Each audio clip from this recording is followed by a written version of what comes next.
আল্লাহ পাক বলেন ওয়াল আসর, সময়ের কসম, ইন্নাল ইনসানা লাফি খুসর, নিশ্চয়ই সকল মানুষ ক্ষতির মধ্যে রয়েছে। ইল্লাল্লাযীনা আমানু ওয়া আমিলুস সালিহাত, কেবলমাত্র তারা ব্যতীত যারা নেক আমল করেছে, আমলে সালেহ করেছে এবং আল্লাহর প্রতি ঈমান আনয়ন করেছে, তারা ব্যতীত সবাই ক্ষতিগ্রস্ত হচ্ছে।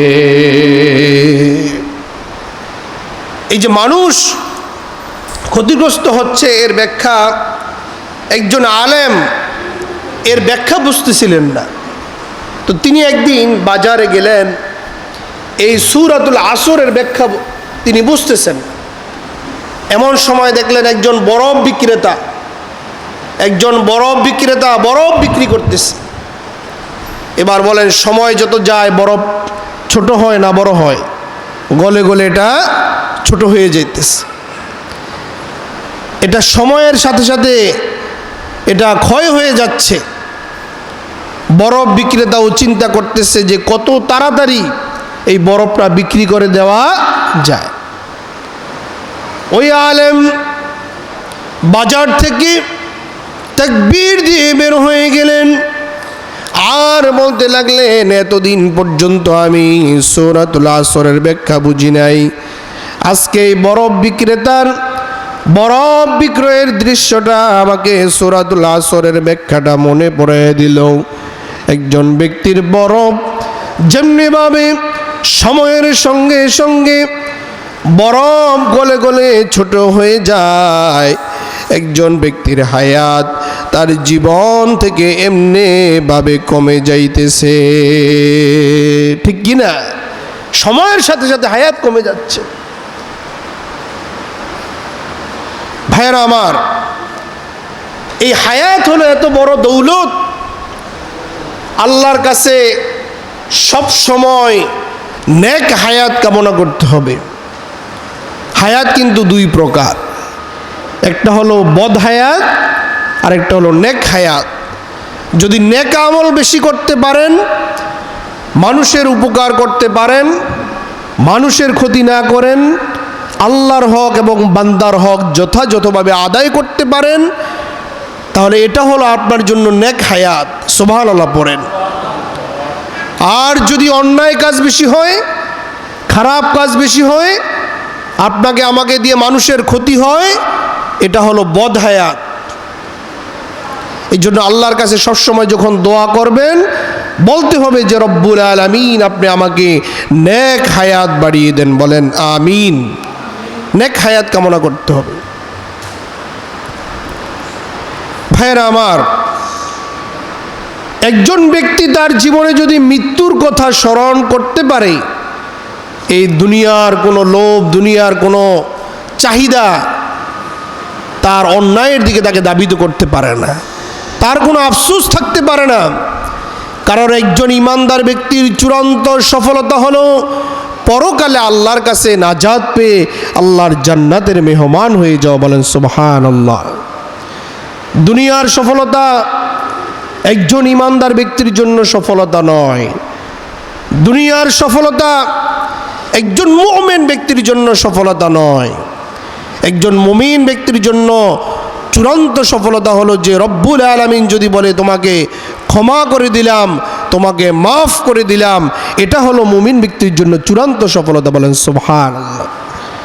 কিন্তু দুনিয়াতে হাজার হাজার কোটি কোটি টাকার মালিক হলেন, এই দুনিয়ার এই সম্পত্তি আর সম্পদের মালিকানা হলো একেবারেই ক্ষণস্থায়ী। পরকালের তুলনায় এটা একেবারেই নগণ্য। পরকালটা হবে অনেক লম্বা। যারা জান্নাতে যাবে, ভাইয়েরা আমার, দুনিয়ার মধ্যে হাজার কোটি টাকা দিয়ে আপনি বাড়ি বানান, টাইলস লাগান, মোসাক করান, সুন্দরভাবে ডিজাইন করান, কারুকার্য করান, যা কিছু করান না কেন, এই বাড়িটা কিন্তু আপনার জন্য স্থায়ী না।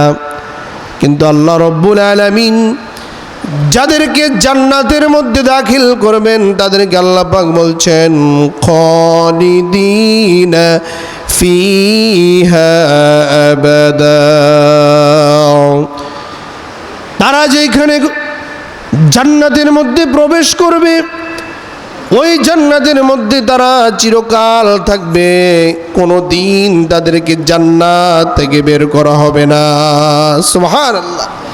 ওই জান্নাত থেকে তাদেরকে আর বের করা হবে না, চিরকাল অনন্ত সময় তারা ওই জান্নাতের মধ্যে বসবাস করবে এবং আল্লাহর নাজ নেয়ামত তারা ভোগ করতে থাকবে। বলেন সুবহানাল্লাহ।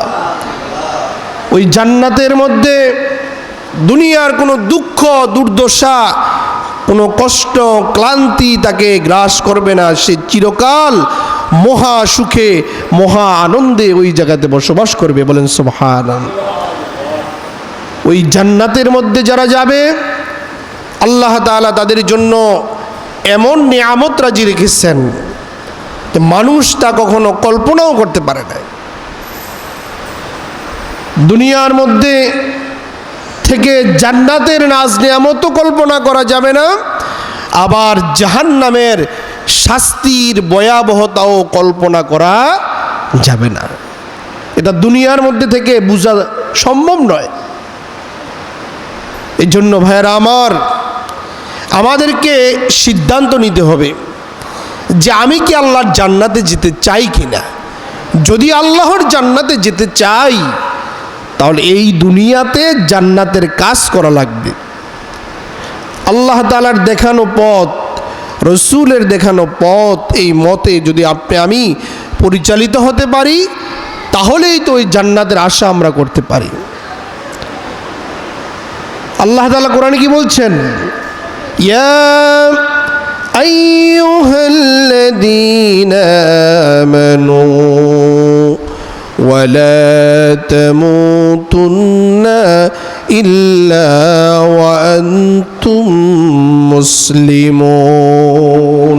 জোরে বলেন আল্লাহু আকবার। আল্লাহ তাআলা বলেন তোমরা মৃত্যুবরণ করো না, ততক্ষণ পর্যন্ত মৃত্যুবরণ করো না যতক্ষণ পর্যন্ত তোমরা ঈমানদার হতে না পারো। কারণ ঈমানদার হওয়া ব্যতীত যদি মৃত্যুবরণ করে তার জন্য রয়েছে পীড়াদায়ক আযাব, কঠিন আযাব রয়েছে তার জন্য। আমরা তো দেখি কবরটা শুধুমাত্র